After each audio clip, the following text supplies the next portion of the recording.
부가가치세법에서 인정되는 을 챙겨주시는 게 정말 중요합니다. 10% 할인해준다 해 현혹되면 안 되는 게요. 네, 안녕하세요. 오너스 경영연구소 자문파트너스 정초원 세무사입니다. 오늘은 부가가치세, 아는 만큼 줄일 수 있다. 이 점에 대해서 조금 소개를 해드리려고 합니다. 다들 아시겠지만요. 일반 법인은 1년에 4번, 소규모 법인 사업자와 개인 사업자는 1년에 2번 부가가치세 신고를 합니다. 이제 곧 3분기분 법인 부가가치세 신고 기간이 되어서요. 부가가치세 관련 절세 팁을 좀 알려드리려고 합니다. 개인 사업자도 절세 팁은 동일하니까요. 개인 사업자분들께서도 나 법인 아니라고 나가지 마시고 끝까지 들어주시면 꿀팁 챙겨가실 수 있습니다. 그러면 이제 부가가치세 절세 관련해서 어떤 것들을 좀 체크하면 되나요? 일단 첫 번째로요. 정말 매입증빙 잘 갖추기가 중요합니다. 대표님들께서는 실무를 하지 않기 때문에 잘 모르시는 부분인데요. 국세청에서 집계하는 매출 자료가 점점 범위가 늘어나고 있습니다. 실제 세무대리인이 부가가치세 신고 전에 국세청에서 집계된 매출 자료를 출력하고요. 또 회사에서 주신 매출 자료랑 이렇게 비교해보는 과정을 하는데 예전에는 이제 매출이 전자세금 계산서, 그리고 뭐 신용카드 매출, 현금영수증 매출 이렇게만 조회가 됐었는데요. 요즘 같은 경우는 제로페이 매출, 뭐 배달의 민족, 여기요, 11번가 매출 등 플랫폼을 통한 매출까지도 전부 조회가 되고 있습니다. 그러다 보니까 이제 매출에 대해서는 무조건 다 신고가 되는 편이라서요. 이제는 숨길 수가 없고요. 부가가치세는 이제 매출세액에서 매입세액을 빼서 납부를 하는 거기 때문에요. 매출세액을 줄일 수 없다면 매입세액을 크게 만들어야 부가가치세가 줄어들겠죠. 부가가치세법에서 인정되는 적격증빙을 챙겨주시는 게 정말 중요합니다. 그래서 부가가치세법에서는 매입세액 공제가 가능한 증빙을 4가지로 두고 있어요. 세금계산서, 계산서, 신용카드 매입, 현금영수증 매입 이렇게 4가지로 규정하고 있습니다. 이걸 잘 챙겨주셔야 돼요. 그래서 간혹 대표님들이 매입처에서 세금계산서 안 끊어주려고 한다. 안 하면 10% 할인해준다고 한다. 이렇게 연락을 많이 주시는데요. 일반 과세자시면 세금계산서 무조건 발행 받으시는 게 유리합니다. 이제 10% 할인해준다에 현혹되면 안 되는 게요. 10%면 세금계산서 발행받으시면 매입세 공제로 그냥 그대로 돌려받으시는 금액이 되는 거거든요. 또 어차피 부가가치세 신고할 때 돌려받으시고 또 그거는 적격증빙이라 소득세, 법인세 신고할 때 적법하게 세금을 좀 감소할 수 있는 부분이거든요. 그것까지 고려하면 무조건 받으셔야 되겠죠.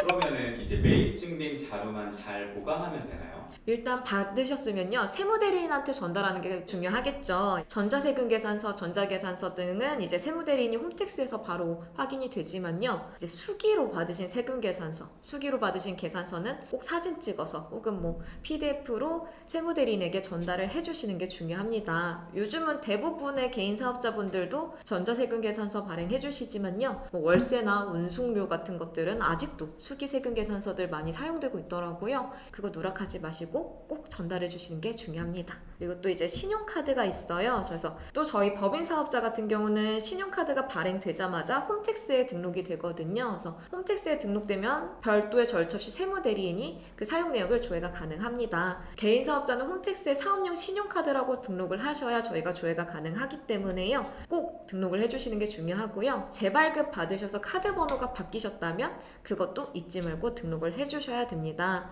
실수로 등록을 안 하시거나 혹은 늦게 등록을 하신 경우 엑셀 파일을 카드사에서 다운받을 수 있거든요. 그 다운받으신 엑셀 파일을 저희한테 보내주셔도 비용 처리가 가능합니다. 마지막으로 현금영수증이 있는데요. 대표님들이 간혹 핸드폰 번호로 발행받으시는 경우가 많아요. 사업용 증빙으로 인정받으시려면요. 지출 증빙으로 해서 사업자 등록번호로 발급을 받으셔야 됩니다. 이제 핸드폰 번호로 받으시는 건 소득공제라고 해서 근로소득자가 나중에 연말정산할 때 공제받으려고 하시는 거고요. 개인 사업자라면 꼭 지출 증빙으로 발행받으셔야 합니다. 네, 그럼 이제 매입 자료들을 잘 만들고 세무대리인께 잘 전달하면 된다라고 말씀해 주셨는데 그 외에 어떤 팁들이 좀 있을까요? 첫 번째로 간이영수증은 적격증빙이 아닙니다. 간혹 간이영수증 받으시고 나 영수증 받았으니까 부가가치세에서도 뭐 공제되는 혜택이 아니냐라고 말씀하시는데요. 간이영수증은 부가가치세법에서 열거하고 있는 적격증빙에 해당되지 않습니다. 그렇기 때문에 부가가치세 공제도 당연히 안 되고요. 소득세 소득세 법인세에서도 인정되는 적격증빙이 아닙니다. 금액에 따라 조금 다르겠지만 적격증빙 미수치가산세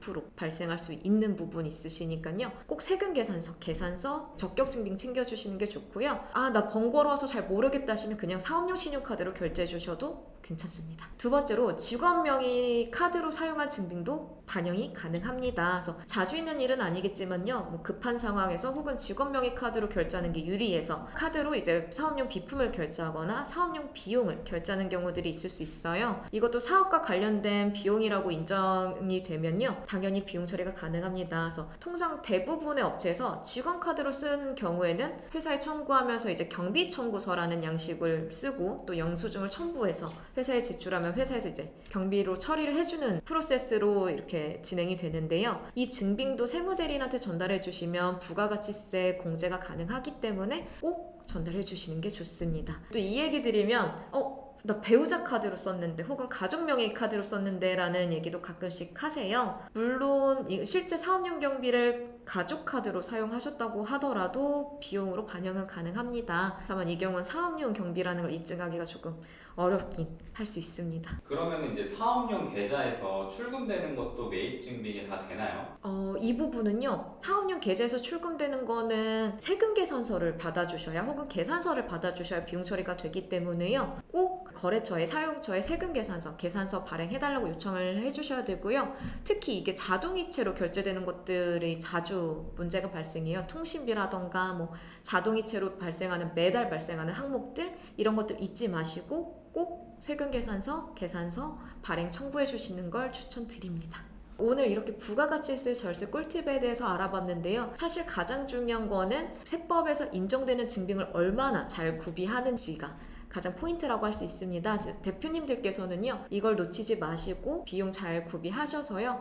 부가가치세 조금이라도 절약하실 수 있으면 좋겠습니다. 오늘 이렇게 또 오너스 경영연구소 채널 시청해주셔서 감사드리고요. 앞으로도 더 좋은 꿀팁 설명해드릴 테니까요. 좋아요, 구독, 알림 설정 부탁드릴게요. 감사합니다.